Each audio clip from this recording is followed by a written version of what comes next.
అప్పట్లో ఎన్టీఆర్ విదేశీ టూర్కి వెళ్తే వచ్చేలోపు ఇక్కడ ఉన్నటువంటి వాళ్ళని మార్చేశారు అన్నటువంటి ప్రచారం ఉండేది. అదే ఆనాటి కూల్చివేతలకు కారణం అన్నటువంటి వాదన కూడా ఉంది.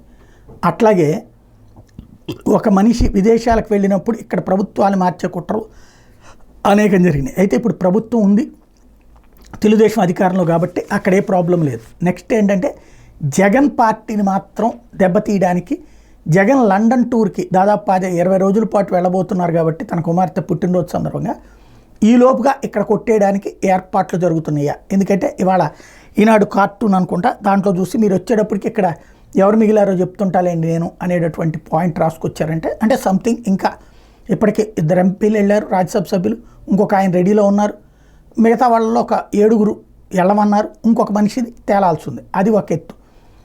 ఇక ఎమ్మెల్సీల్లో 3 వెళ్ళారు, కాబట్టి అంతవరకు నడిచింది. అయితే ఇక్కడ ఏకైక సమస్య ఉందంటే ఎమ్మెల్సీలది వచ్చేటప్పటికి ఆ రాజీనామాలు చేసిన ఏ ఒక్క రాజీనామా కూడా ఆమోదించరు. ఎందుకని? మండలి చైర్పర్సన్ వచ్చేటప్పటికి వైఎస్ఆర్ కాంగ్రెస్ పార్టీ తరఫున ఉన్నారు, కాబట్టి ఆయన రాజీనామాని ఆమోదించాలి. ఆయన ఆమోదించకపోతే ఎన్నాళ్ళైనా అటు పెట్టుకోవచ్చు.